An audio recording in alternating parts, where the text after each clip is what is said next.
から昔のことを聞いたことがあるかもしれません。学校の先生が戦争の話をしてくれたかもしれません。話に聞いたことはなくてもテレビで戦争している国を見たことならあるでしょう。私たちの国は70年近く前に戦争しないと決めました。だからあなたは戦争のために直接には何かをしたことがありません。でも国の仕組みや決まりを少しずつ変えていけば、戦争しないと決めた国も戦争できる国になります。その間には例えばこんなことが起こります。私たちの国を守るだけだった自衛隊が武器を持ってよその国に出かけるようになります。世界の平和を守るため、戦争で困っている人々を助けるためと言って攻められそうだと思ったら、先にこっちから攻めるとも言うようになります。戦争のことはほんの何人かの人たちで決めていいという決まりを作ります。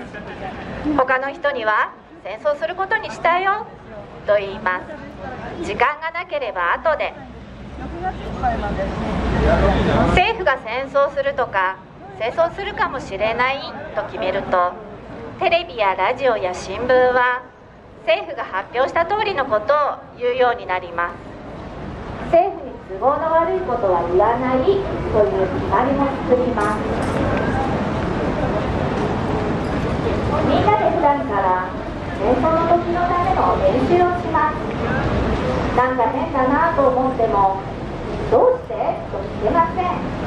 聞けるような感じじゃありません。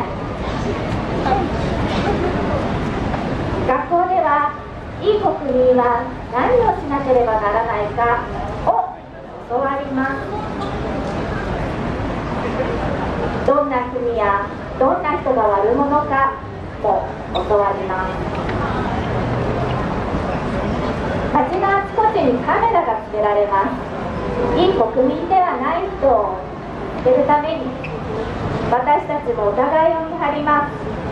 いい国民ではない人が周りにいないかと、誰かのことをいい国民ではない人かもと思ったら、おまわりさんに知らせます。おまわりさんはいい国民ではないかもしれない人を捕まえます。戦争が起こったり起こりそうな時は、お店の品物やあなたの家や土地を軍隊が自由に使えるという決まりを作ります。いろんな人が軍隊の仕事を手伝うという決まりも、例えば飛行機のパイロット、お医者さん、看護師さん、トラックの運転手さん、ガソリンスタンドの人、建設会社の人などです。戦争にはお金がたくさんかかります。そこで政府は税金を増やしたり、私たちの暮らしのために使うはずのお金を減らしたり、私たちからも借りたりしてお金を集めます。味方の国が戦争するときにはお金をあげたりもします。私たちの国の憲法は戦争しないと決めています。憲法は政府がやるべきこととやってはいけないことを私たちが決めた国の大元の決まりです。戦争したい人たちには都合の悪い決まりです。そこで私たちの国は戦争に参加できると憲法を読み替えます。さあ、これで私たちの国は戦争できる国になりました。政府が戦争すると決めたら、あなたは国のために命を捨てることができます。政府がこれは国際貢献だと言えば、あなたはそのために命を捨てることができます。戦争で人を殺すこともできます。お父さんやお母さんや学校の友達や先生や近所の人たちが戦争のために死んでも悲しむことはありません。政府は褒めてくれます。国や国際貢献のためにいいいことをしたのですから。人の命が世の中で一番大切だと今まで教わってきたのは間違いになりました。一番大切なのは国になったのです。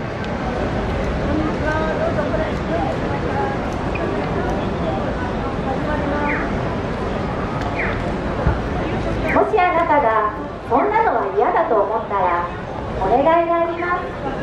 ここに書いてあることが突然も起こっていると気づいたら大人たちに大変だよ、なんとかしようよと言ってください。大人は忙しいとか言ってこういうことになかなか気づこうとしませんから。私たちは未来を作り出すことができます。戦争しない方法を選び取ることもおしまいです。ありがとうございました。ありがとうございました。戦争の作り方、皆さんどうでしょうか。一つ一つ当てはまっていますよね。戦争ができる過程、一段階一段階確実に踏んでいるんです。皆さんの生活と戦争、なんだか遠いものに思われるかもしれないけれども、いつの時代もそういうところから戦争というものが始まってきたんです。皆さん、ナチスが始まるきっかけはやはり経済でした。経済をと言ってナチスが生まれてきた。そしてだんだんとこの国会の中に軍人を送り込み、そして与党の議席を右翼が取っていく。そういった中で、野党の人間が追い出されていく。そういったところから独裁国家が生まれてきたんです。思い起こしてください。皆さん、今国会の中、ひげの隊長という佐藤という議員がいますけれども、あれはまさに軍服を背広代わりに着た背広を着た軍人なんです。ああいった人が入ってきて、国会の中をだんだん牛耳っていく。そういった中で私たちだんだん軍国主義が吹き荒れていく。戦前というのはまさにこんな雰囲気なんです。皆さん、この経済そういったものにまやかしで、戦争ができる国にしては絶対になりません。それでは続きまして参加者の女性の方からスピーチをお願いしたいと思います。皆さんこんばんは。私は本当ごく普通の主婦で、去年の今頃までこんなところでマイクを握るなどということは考えてもいませんでした。しかし去年、安保法制が国会で、審議されることになり、そして、憲法学者や、元最高裁判事などが違憲だという証言をしてもなお、安倍政権は、安保法制、数の力で押し通してしまいました。国民の多くの国民が反対の声を上げました。国会前には10万人以上の国民が集まって、この法制は憲法違反だ、憲法に違反している法制はどうしてはいけないという声があんなにも高まったにもかかわらず、その声を全く無視するかのように、もう混乱の中、強行に安保法制通されてしまいました。私はこのような流れを見ていて、本当にこんなのおかしいと、私も子供が2人おりますけれども、こんなことでは本当に、将来息子が戦争に怒られることもあるんじゃないかと本当に危惧してこうやって、参加しております。7月10日には参議院選挙ありますけれども、本当に大事な選挙だと思います。平和に1票を入れるのか、それとも戦争に突き進む国にしてしまうのか、大きな議論に立っていると思います。ですから皆さんぜひ棄権することなく大事な1票を投じていただきたいと思います。平和への1票を投じていただきたいと思います。私も2000万人署名、安保法制廃止を求めて2000万人署名にずっと取り組んでまいりました。そして、現在もう1300万筆ほど集まっているということです。それほど多くの人たちが安保法制危険だという声を上げているということです。そして日本全国で、普通の本当に今までこういう活動をしてきたことがない人たちも立ち上がっております。そして、この間北海道で行われた、補欠選挙、これでは、池田真紀さん、市民の本当に結集の力で、自民党の議員を分けてしまいましたけれども、本当に互角の戦いをしました。そして、今度の参議院選挙では、32の1リーグで野党の統一候補が、擁立されました。このようなことは今まであったでしょうか。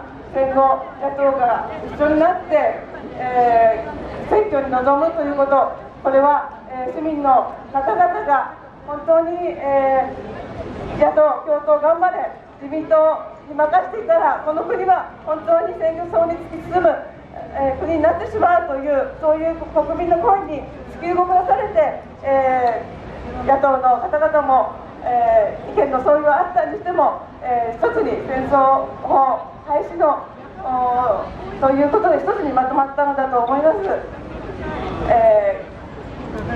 本当に、今度の選挙、ぜひ皆さん、平和への一票をよろしくお願いいたします。失礼いたします。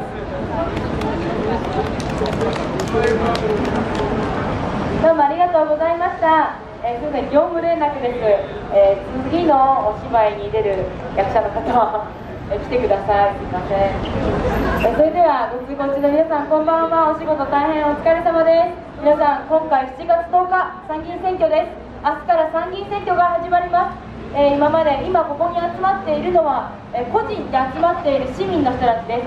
皆さん、ここに集まっているのはどこかの党派とかそういったものではなく、みんな自分たちのそれぞれの個人の思いでここにこれだけの人が集まっているんです。皆さん、今回の選挙、どっかの党がとか言うんじゃないんです。みんなでやる選挙なんです。こうやってそれぞれいろんな支持団体があるかもしれない、支持政党があるかもしれない、それでもこうやって個人で集まってくる、これが今回の新しい選挙の在り方なんです。市民が変えるんです。選挙を変えるんです。今回の参議院選挙、なんでこんなに必死になっているのかといったら、戦争ができる国になってしまうかもしれない、そういったことで、私たちこの必死になっているんです。今回の選挙、絶対勝たないと戦争ができる国になってしまうんです。皆さん、それを止めるためにもどうか諦めずに、私の一票なんてって思わずに、どうか選挙に行ってください。それでは、街中お芝居というのをやっていきたいと思います。今回は選挙バージョンということで、選挙に行って何が変わるのという、お芝居を行いたいと思います。皆さん、通りすがりの方もぜひ短いので見ていってください。選挙に行って何が変わるの思っている人いるかもしれません。それでは、街中お芝居です。選挙に行って何が変わるの。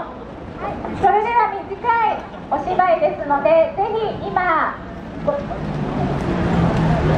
行中の皆様、お時間ありましたら5分程度の短いお芝居ですので、ぜひ見ていってください。小さくお芝居、選挙に行って何が変わるの。7月10日に参議院選って言われても、俺の一票で何が変わるわけ、意味ないじゃん。特に入れたい人もいないしさ。これ2014年の衆議院選の投票結果なんだけど、君のような無投票の人が 50% もいるんだよね。本当だ。本当に半分以上の人が投票してないの。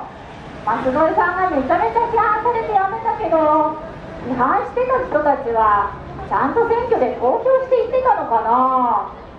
前回2014年の都知事選は過去3番目に低い 14.14% の投票率だったんだよ。